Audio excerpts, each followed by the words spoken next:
10, 9, 8, 7, 6, 5, 4, 3, 2,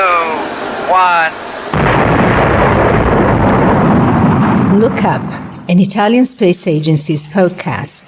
The characters and exploits of man's great adventure to conquer space. Episode 5. Valentina Tereshkova, the woman who reached for the stars.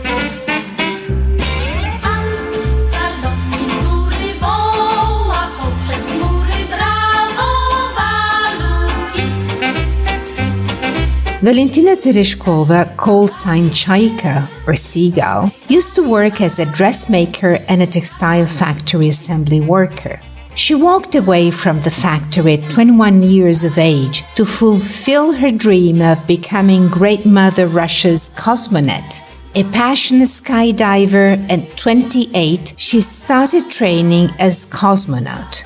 Those were the Cold War years when the United States and the Soviet Union were competing for technological supremacy in space.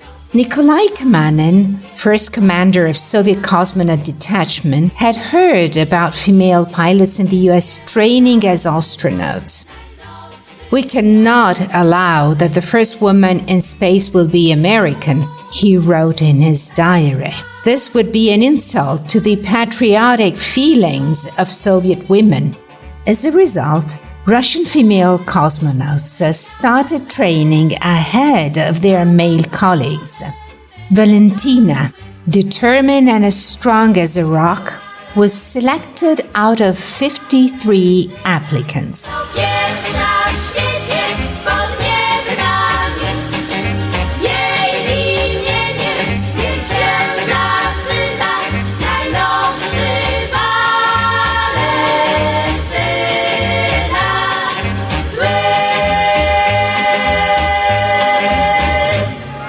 On June the 16th, 1963, the Vostok 6 spacecraft was launched into space from the Baikonur Cosmodrome with Valentina Tereshkova on board.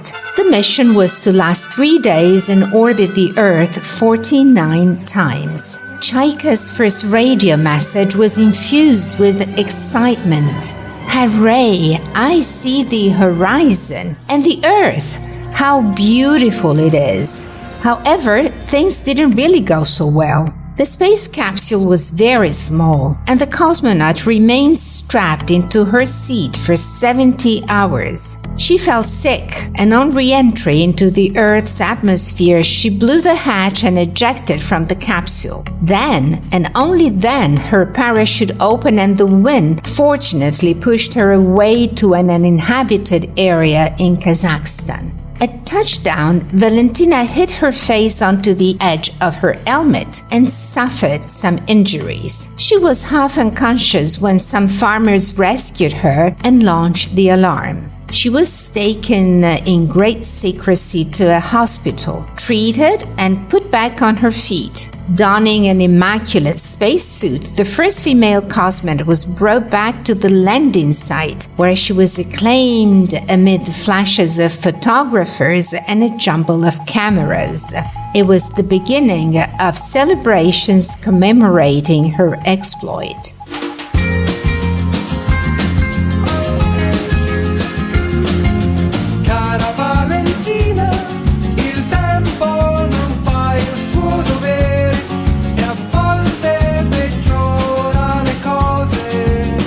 Valentina Tereshkova became a star overnight. She got a Soviet commemorative stamp with her face and was special guest at Lenin's mausoleum. A flurry of medals, celebrations, flowers, and trips was bestowed on her. She married her colleague, Andrei Nikolaev, the third Russian cosmonaut after Gagarin to orbit in space aboard the Vostok 3 and 4 spacecraft. On June the 8th, 1964, Alenka, the first space baby, was born.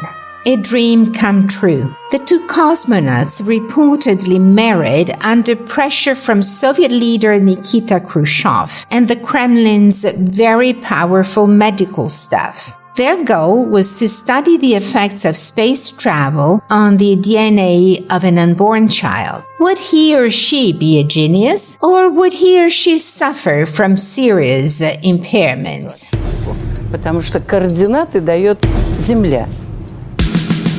Все я внесла, приземлилась, все отработала, было нормально, но поскольку в то время шла, соревнование было довольно жесткое с американцами.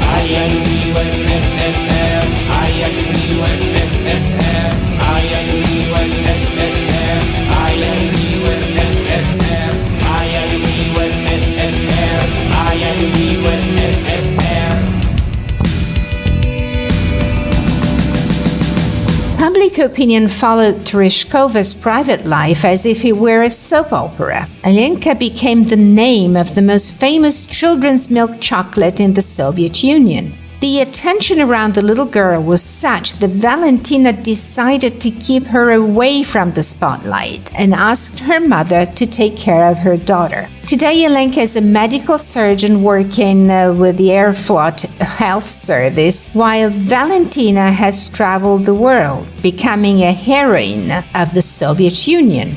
She received the Order of Lenin and was kept in high regard by each and all of the general secretaries of the Communist Party of the Soviet Union. She also had a lunar crater named after her. Valentina has never stopped dreaming, and today she would like to drive an Alfa Romeo car and fly back into space to see Mars, but with an exceptional partner next to her, Samantha Cristoforetti. This is Valentina. She flies high, always. Hello, hello, hello. Is there anybody in there? Just not if you can hear me. Is there anyone at home? Come on now. I hear you feeling down. Well, I can't ease the pain, get you on your feet again. Relax, relax, relax, relax. I need some information first. Just the basic facts. Can you show me where it hurts? There is no pain you are receiving. Distant ship smoke on the horizon. You are only coming through in waves. Your lips move, but I can't hear what you say. Thanks for listening to Look Up, an Italian space agency's podcast. The characters and exploits of man's great adventure to conquer space. Episode 5, Valentina Tereshkova, the woman who reached for the stars. Script, Daniela Amenta. Post-production, Paola Pagone. Editorial coordination, Giuseppina, Pulcrano and Manuela, Proietti.